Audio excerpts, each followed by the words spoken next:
As an empty nester, one of the big things that we hear all the time are people talk about downsizing. So are you ready to downsize as an empty nest couple? Well, if you are, then this video is for you. So we've got some things we're going to share. But before we get into that, we want to make sure you like, follow, and subscribe wherever you are hearing or watching this. It really help get the great content to you quicker. So with that, Heather, I think we got a good episode coming up because we are going to be talking all about downsizing as an empty nest couple. Right. I think downsizing can be hard while it can also still be a good thing to do. It can be very hard. You can have a lot of emotions tied to that home that you live in. That's your house. And perhaps you've lived there for 30, 40 years. You've raised all your children in that house, which I can't fathom because we moved every couple of years. And within each town that we lived in 2 houses. So it was, I don't actually have a childhood home. So I don't really get that so much to, having that emotional tie, which it might not even be you and your spouse that have that emotional connection. Your children have a connection as well, because, the thought of you turning their childhood bedroom into that home gym, it might make their heart go, what? That's my bedroom filled with my stuffed animals or my whatever. And that's a hard thing to do. It's hard on everyone. Even though the kids are gone, I think it can still be very hard on your children, your grown adult children, to know that you're downsizing, that you're moving. And I didn't have that issue either. Even though we stayed in the same town the entire time I grew up, we moved around quite a bit. So I don't necessarily think, and parents of divorced, a child of divorced parents. So there wasn't as much of that going on. But again, we hear this time and time again from people that we work with that the kids have kind of gone off. There's this talk about kind of paring down and you don't need scaling all the back. space. And so it's a very common issue, no doubt. It is. And I think the first thing that we wanted to talk about is the kind of the emotional toll, which you've already said a little bit about. But right. And I think there are feelings, and it's okay to have those feelings of that sense of loss, or, that sense of connection to a tangible thing that is your house, your home, those rooms. Because if you walk through every room and you think about like important events that happened in that space, a family that you served and had dinner with, or, friends or family that came to stay with you. Do you remember when we moved from our old house to this current house? The house is all empty. The movers have picked everything up. And that night we walked through the house after that final cleanup, and we reminisced about things that took place in every single room in the house. Yeah, and I mean, we had our tears for sure. Yeah. But it was very emotional.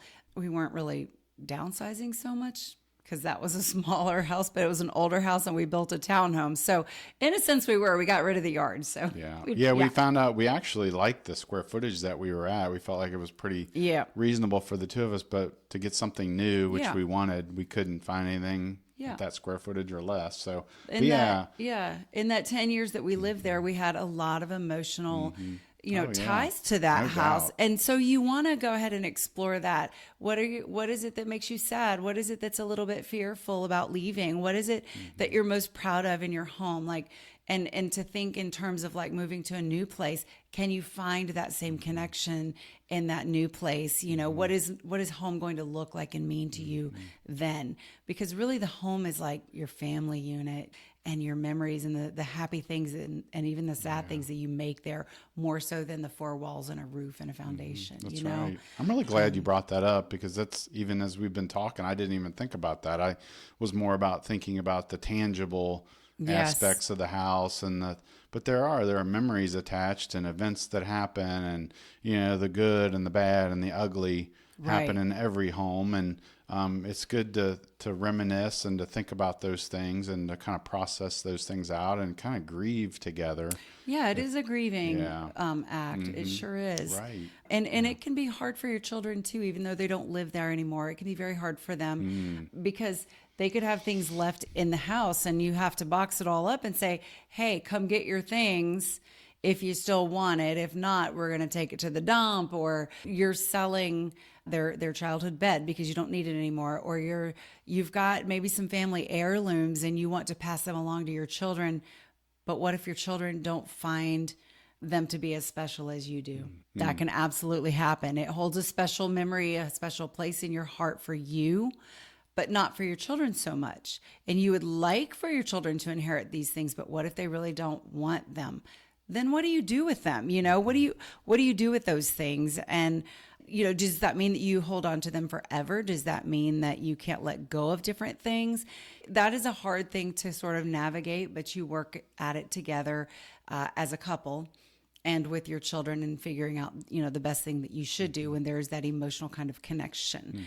And if you are looking into downsizing, you're moving on, you're moving forward in your life together. And so I want to read this scripture, Isaiah 43:18. It says, "Forget the former things and do not dwell on the past. See, I'm doing a new thing, and it springs up in you now. Do you not perceive it? I'm making ways in the streams in the wasteland." Messing it up. And this is my favorite verse. Streams in the wasteland. Ways in the desert, streams in the wasteland. Yeah.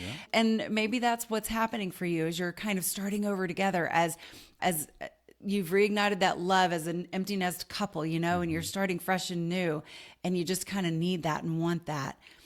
And so you don't want to always look back to what you had before, because you'll never have that again. That stuff doesn't come back. It's always going to be a good memory for you. But you move forward and you strive to what's ahead of you, and especially where the Lord is leading you. So I want you to look at this as a forgetting that, but not in a sense that you never remember it again. It's just, that's okay to let those things go and to move forward. It's okay to cherish what was important, to talk about what was important, but to move forward and make new memories together. Yeah. And I love that. It's a kind of an old cliche, but it's something like, don't cry because it's over, smile because it happened. But I'd like to say, with what you're talking about, I would say both.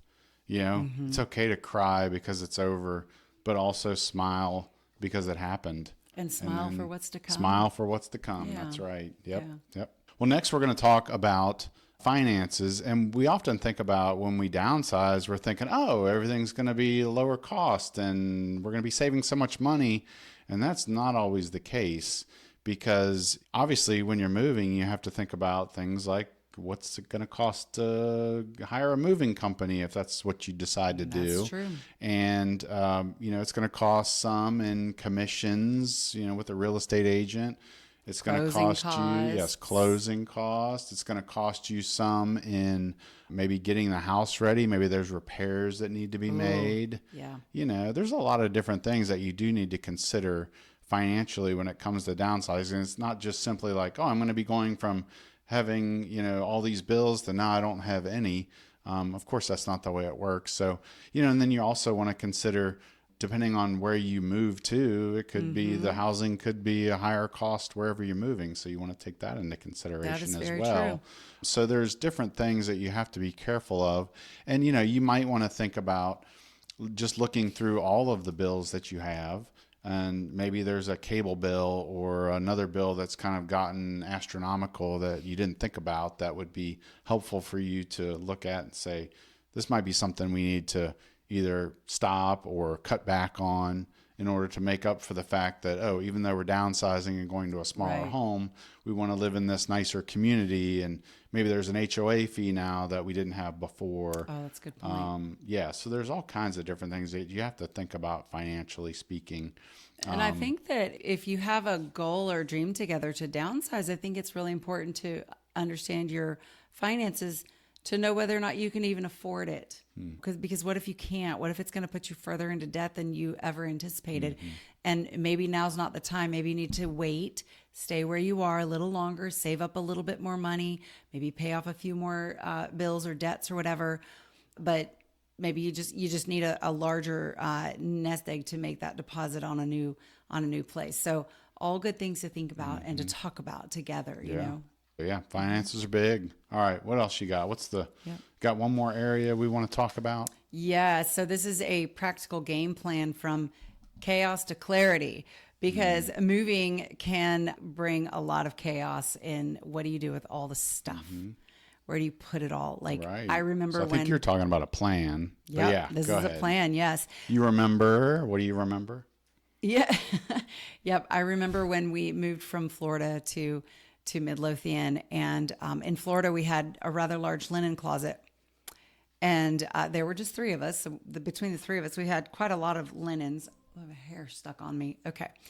And I remember unpacking all of those linen boxes and standing there in the hallway in front of the like phone booth linen closet. And I'm like, oh my word, there's no way that any of this is going to fit in here. Like, there's no way. But there's only three of us. Do we need 10 sets of bed sheets? Do we need 8 blankets? Do we need this many pillows? Yeah, sure. Yeah. And so I had it all matched up and piled up together and counted up how many, that's the planner in me, had all laid out. So when Brian got home from work, I was like, let's go upstairs and chat just a minute. Do you remember this? And I was like, look at yes. all the linens all along the hallway. It was like there were rabbits and they had just multiplied. They did. These are bed sheets that have no pillowcases and no top sheet to go with it. Like they're not even sets.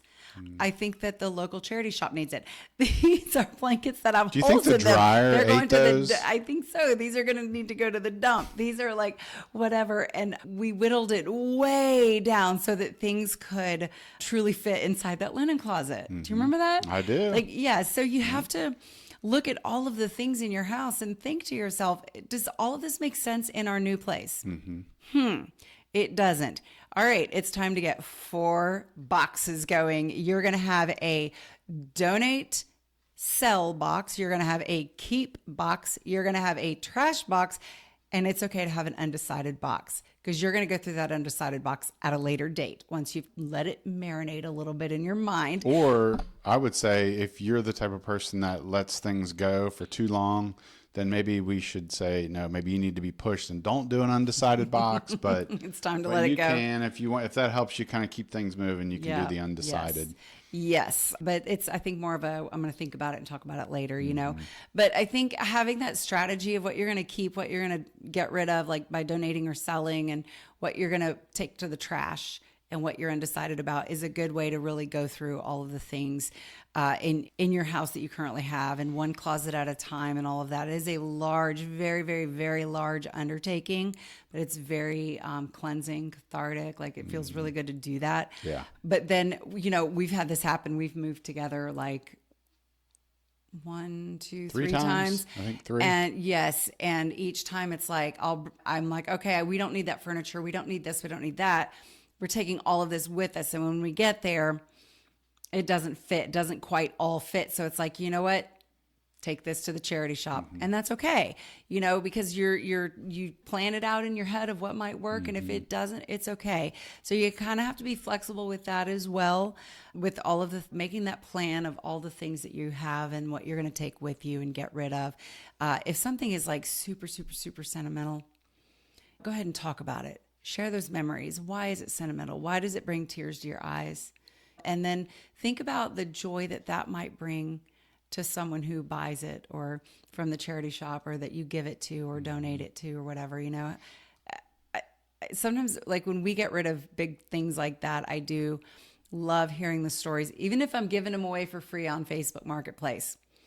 And the lady comes up to the door to pick it up, and she is just, I'm so excited. This is so amazing. Oh my gosh, let me tell you where I'm going to put it. It's going to go in my sunroom, and I'm going to paint it blue to match everything. And my friend is going to paint little flowers on it. And seeing the joy that this brings to her, oh my gosh, it makes my heart so happy. It really does. And so I just encourage you to think about something like that, the future of that object, the joy that it's going to bring to someone else, and the memories that you hold on to that are yours forever to treasure. That's part of the planning of getting rid of those things. And I think emotionally working through why they mean so much to you, because it is just stuff. That's right. So, yeah. Yeah. So it's all about emotions, finances, and then a plan is really what it boils down to. And if you can keep those 3 things in mind, I think this downsizing that you're thinking about doing will go much better for you. So I think so. And I think with that, we're going to wrap up. But before we do, we've got an awesome just downsizing checklist. It's free.